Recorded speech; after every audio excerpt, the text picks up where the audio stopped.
कभी अंग अंग मुस्काए, कभी आँख मेरी भर जाए, कभी दिल से मैं डर जाऊं, कभी दिल मुझसे डर जाए, तेरा इश्क समझना आए तेरा। अब मुझे एक बात बताएं, एक फौजी जो है वो जब जंग पे जाता है पीछे माँ बहन बच्चे छोड़ के जाता है, लेकिन जब वो मैदान जंग में अल्लाह अकबर का नारा तकबीर लगा के उसमें कूदता है तो उसको भूल जाता है, क्योंकि उसका इश्क है, उसकी ज़ात की वहाँ नफ़ी हो जाती है। पुत्र हटाते नहीं विकदे, तू लबनीए विच बाजार कुड़े, देन मेरे दाता दी ना में टकरा मार कुड़े, पुत्र हटाते नहीं विकदे। बिस्मिल्लाहिर्रहमानिर्रहीम, अस्सलाम वालेकुम नाज़रीन, आपने और डिजिटल देख रहे हैं। मैं आसिम इरशाद हूँ। शहीद की जो मौत है वो कौम की हयात है। शहीदों को ट्रिब्यूट करने के लिए आज अल-हमरा आर्ट काउंसिल में मौजूद हैं। यहाँ पर बात करते हैं कि शहीद पाकिस्तान के जो हैं उनका नज़रिया क्या होता है और कौन से ऐसे जवान होते हैं जो पाकिस्तान के लिए अपनी जान पेश करते हैं। अस्सलाम वालेकुम। वालेकुम सलाम सर। मैम बहुत शुक्रिया। सबसे पहले तो ये बताइएगा कि शहीद कौम की हयात होते हैं और ये जज्बा हर पाकिस्तानी में क्यों नहीं आता? देखें, शहादत और शहीद ये एक ऐसा जज्बा है, ये पनपता है इश्क से, और इश्क एक ऐसी सिफ़त है जो कि खुदा की सिफ़त है।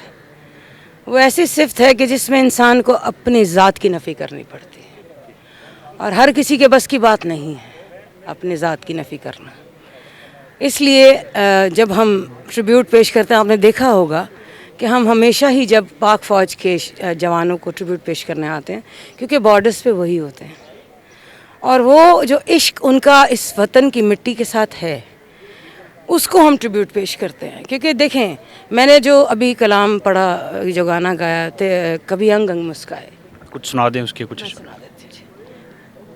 कभी अंग अंग मुस्काए, कभी आँख मेरी भर जाए, कभी अंग अंग मुस्काए, कभी आँख मेरी भर जाए, कभी दिल से मैं डर जाऊं, कभी दिल मुझसे डर जाए, तेरा इश्क समझना आए तेरा इश्क समझना। अब मुझे एक बात बताएं, एक फौजी जो है वो जब जंग पे जाता है पीछे माँ बहन बच्चे छोड़ के जाता है, लेकिन जब वो मैदान जंग में अल्लाह अकबर का नारा तकबीर लगा के उसमें कूदता है तो उसको भूल जाता है, क्योंकि उसका इश्क है, उसकी ज़ात की वहाँ नफ़ी हो जाती है। वहाँ उसको अपने वतन की मट्टी और उसके लिए कुर्बानी देने का जज्बा जो है वो उसके सामने होता है। इसीलिए हर कोई इश्क में डूब के शहादत नहीं दे सकता, ये सिर्फ पाक फ़ौज का ही वतीरा है। मैम पाक फ़ौज के इतने जवान शहीद होते हैं, लेकिन फिर भी बहुत सारे लोग ऐसे हैं कि जिनका ये जज्बा कम नहीं होता और पाक फ़ौज में दोबारा लोग आते हैं।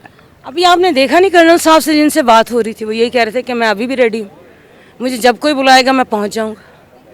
तो इनका जज्बा कैसे कम हो सकता है? इन्होंने क्या कहते हैं ना कि हम एक हलफ लेते हैं, तो जब ये फ़ौज में आता है तो ये हलफ लेते हैं कि हमने अपनी कौम के लिए जान कुर्बान करनी है, नो मैटर व्हाट। तो इनको हम क्यों सल्यूट करते हैं, क्यों ट्रिब्यूट करते हैं? इसीलिए करते हैं कि अपने बच्चों को ये हमारे लिए जंगों पे भेजते हैं। तो इसीलिए मैं कहती हूँ कि जो शहीद की मौत है वो कौम के हयात है। अल्लाह ताला इनको सलामत रखे और ता क़यामत रखे।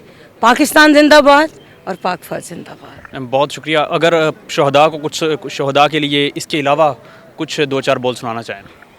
है पुत्र हटाते नहीं विकदे, तू लबनीए विच बाजार कुड़े, देन मेरे दाता दी ना में टकरा मार कुड़े, पुत्र हटाते नहीं विकदे।